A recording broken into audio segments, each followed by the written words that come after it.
La historia política de Mendoza tiene un hecho curioso. Desde la recuperación de la democracia en 1983 hasta hoy, ha tenido 10 equipos de gobierno diferentes. 5 de ellos radicales y 5 peronistas.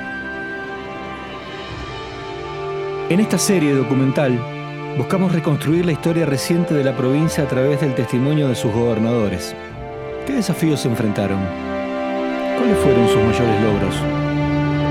¿Qué quedó sin concretar?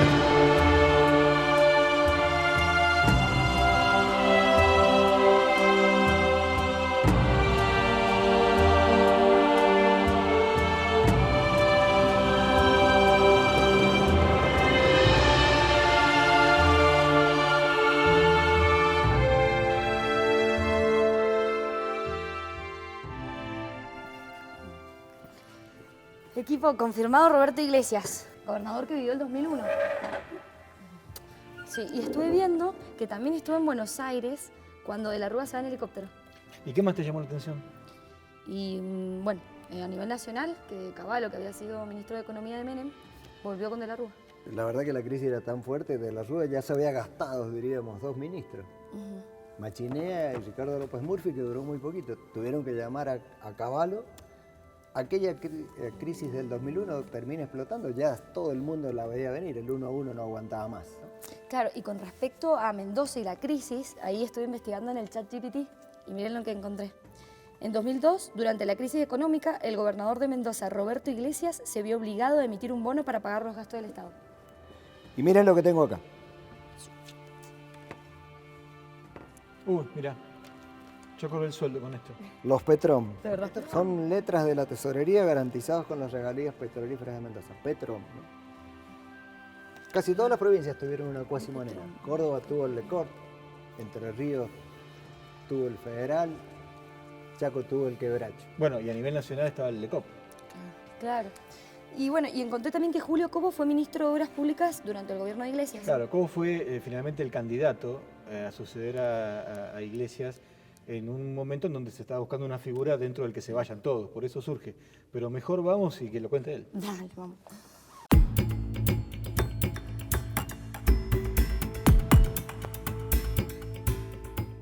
Me gustaría saber cómo fue ese momento de la definición de la candidatura. Sí, eso en el año 98, bueno, ya nos empezábamos a adelantar, que creo que es lo natural, me parece que hay que hacer en política. A veces la gente no lo entiende y critican mucho. La verdad que el que está en política, si le toca gobernar y tiene que pelear también por, digamos, por conseguir el poder de nuevo o por mantenerlo para, digamos, continuar haciendo las cosas.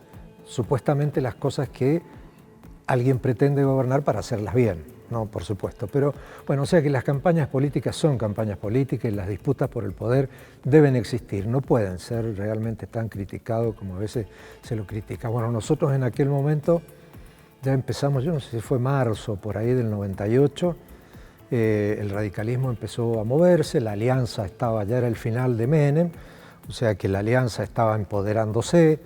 Y bueno, en el radicalismo hicimos un congreso partidario,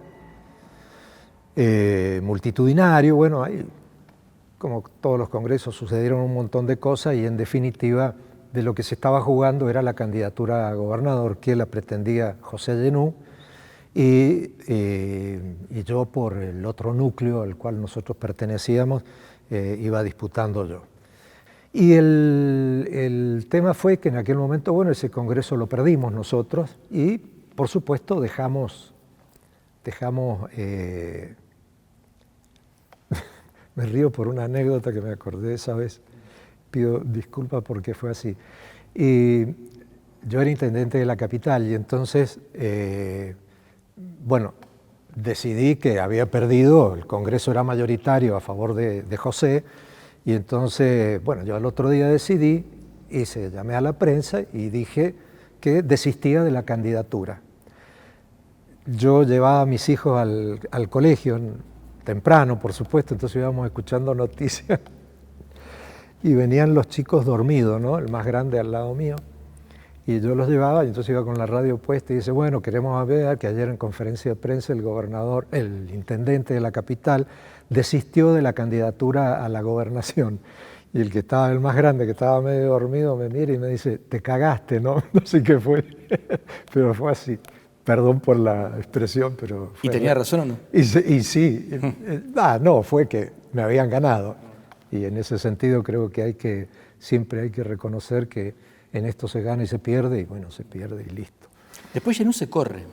Y después eso fue justo para la fiesta de la vendimia de Capital. A mí vienen y me anuncian que Jenú no iba a ser candidato.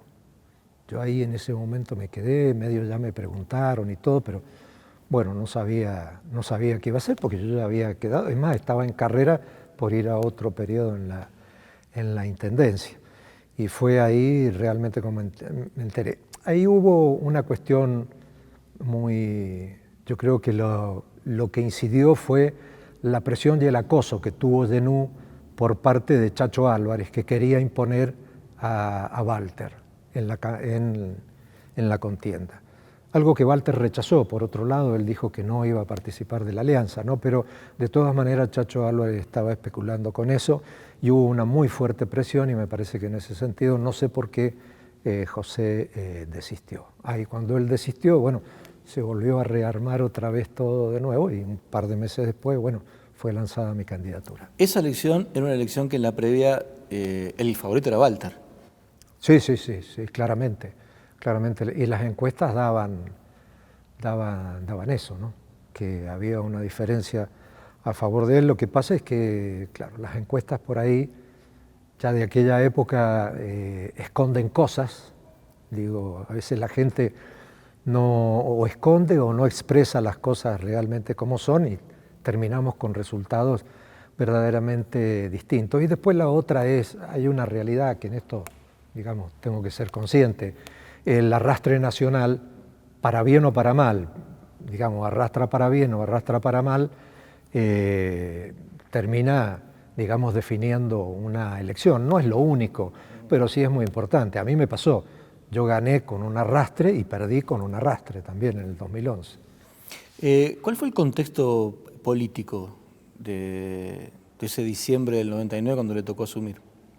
¿Cómo era el contexto? Bueno, yo no sé si era como siempre, un gobierno que llega, encuentra todos los errores del otro, todos los problemas. Cuando nosotros asumimos, el 10 de diciembre no teníamos plata para pagar los sueldos, y ahí no se emitía, o sea, no había emisión ni había manera, había que pedirle a la nación o que mandara algo, había que buscar alguna alquimia financiera, ¿no es cierto?, para resolverlo. Nos faltaban millones, había que hacer, así que eso fue siempre, bueno, una lucha entre oficialismo y oposición para que se autorizaran endeudamientos. Creo que necesitábamos como 140 millones de pesos en aquella época para poder pagar los sueldos. Usted asume también en un contexto económico complejo, digamos, que era, bueno, la llegada de la Rúa, el sostén de la convertibilidad, y 2 años después explotó todo. ¿Cómo fue esa situación? O sea, ¿cómo lo vivió de adentro? Y fue tremendo, en todo sentido fue tremendo, porque no teníamos de dónde buscar los recursos para sostener los servicios del Estado, o cuanto menos mínimamente los servicios del Estado. O sea, el gobierno nacional estaba agotado, no podía emitir, tenía la presión de los endeudamientos internacionales, no solo con el fondo, sino también había endeudamientos nacionales y con otros sectores internacionales, ¿no? Así que, bueno, era realmente muy complejo cómo solucionarlo. Hay cosas que por ahí la gente no sabe, que fue el dique Potrerillo, algo emblemático porque fue el único dique que se hizo, y se hizo con 2 gobiernos. Lo licitó La Falla, lo pergeñó La Falla, y a nosotros nos tocó ya prácticamente haciéndose, se estaba iniciando, pero se estaba haciendo. Y tuvo una cosa buena eso, fue que el Estado, con los fondos de las privatizaciones de las empresas energéticas y de agua, había acumulado fondos que los puso, y estaban en un fondo, no se podían tocar, solamente era un fondo exclusivamente para eso. El problema que no se previó es que la crisis llevó a que no había financiamiento para los privados, y ahí tuvimos un drama. Fue realmente una cuestión muy compleja, que menos mal que la pudimos solucionar. Estuvo a punto de caerse, Potrerillos. Y no iba a terminar, no se podía terminar, porque habíamos, o sea, eran 180 millones, creo más o menos, que era lo que había puesto el Estado, y el resto lo ponía el grupo privado. En ese sentido, se fue agotando, se iba construyendo, se fue agotando lo que tenía que poner el Estado y tenían que empezar a poner los privados. Quiero decir que tuvo algo bueno también y que hay que agradecer, que los dos privados que participaron de la UTE eran mendocinos. Eso realmente era gente de, digamos, de prestigio en Mendoza y realmente trabajadora y honesta. Y hicieron todo lo imposible, nosotros aportamos, recuerdo hasta que hubo una reunión que convocó Cavallo, que en ese sentido se portó muy bien, llamó a un pool de bancos y planteó el problema, y bueno, y ahí un poco se empezó a solucionar.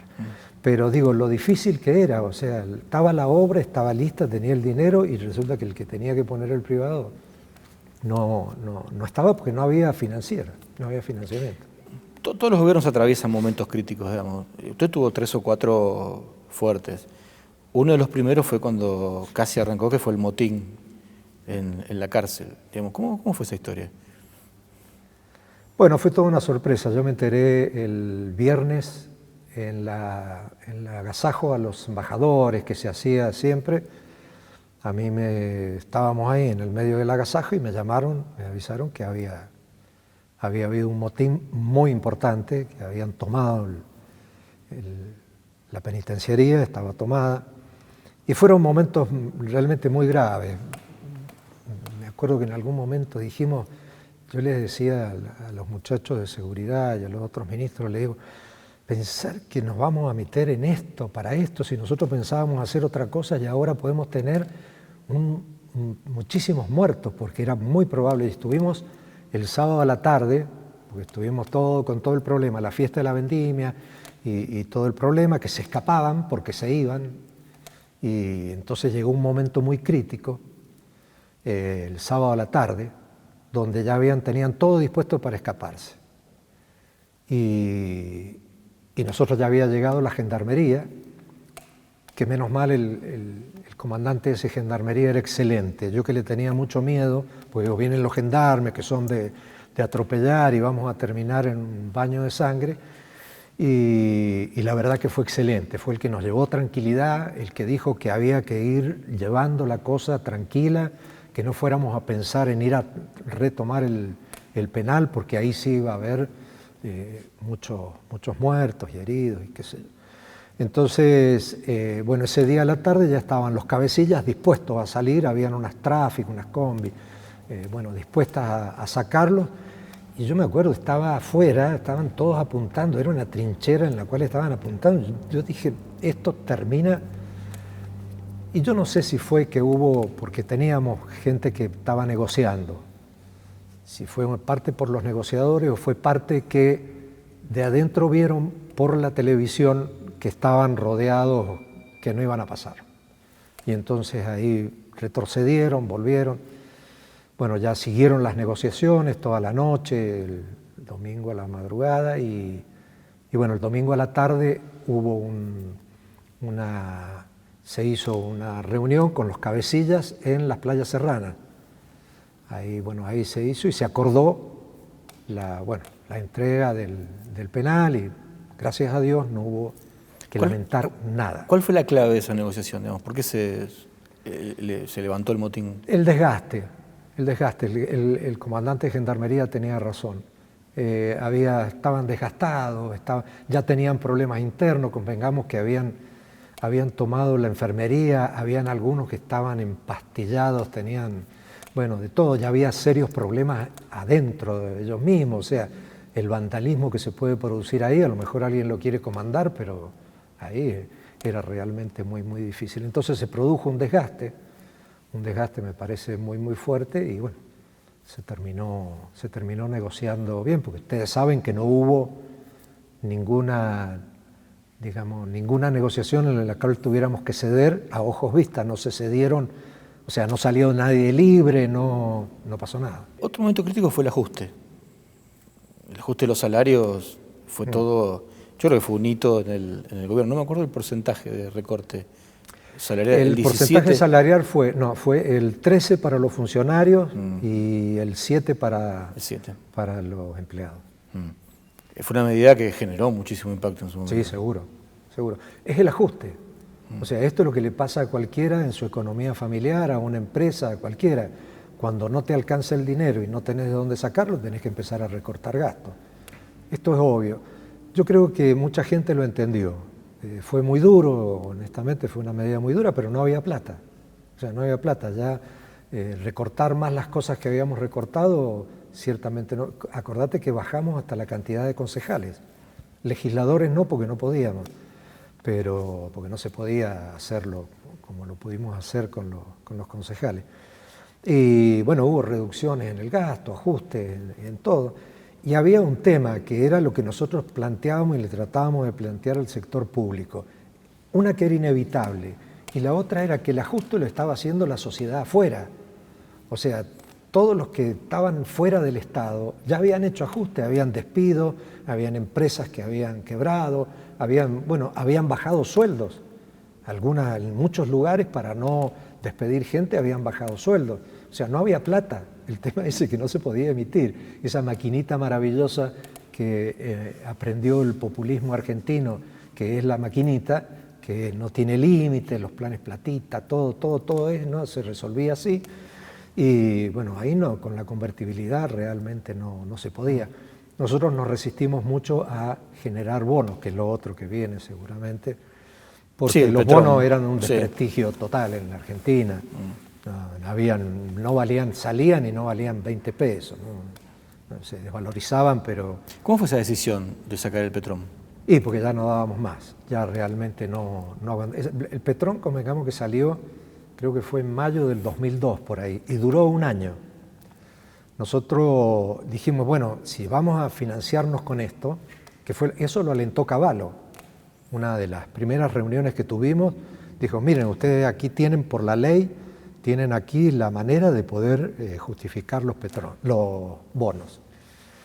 Pero los bonos no valían nada, o sea, era imprimir papel y que después no valiera nada. Y entonces sí nos planteamos hacer algo lo más serio y responsable posible. Demoramos mucho en sacarlos y ya te digo, salió en mayo, creo que fue del 2002, tenía garantía de las regalías petrolíferas y además teníamos una emisión limitada, muy limitada. Tan limitada fue que fue la mitad de lo que se nos autorizó. A nosotros se nos autorizó algo así como 180 millones y emitimos 90, que fuimos emitiendo de a poco, no fue toda una emisión,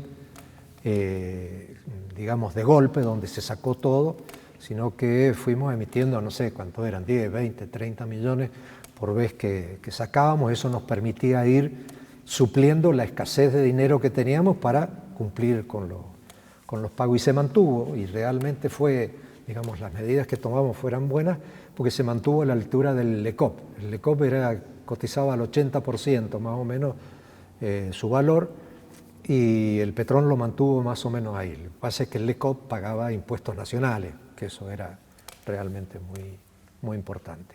Todo eso se da en un contexto económico en la Argentina, que fue todo el proceso que comienza la caída del gobierno de la Rúa. Usted fue protagonista central en un gobernador aliado, digamos, en un gobernador del radicalismo, y que en muy buena medida participó de toda esa crisis, digamos, la vio de adentro la crisis. ¿Cómo fue, digamos?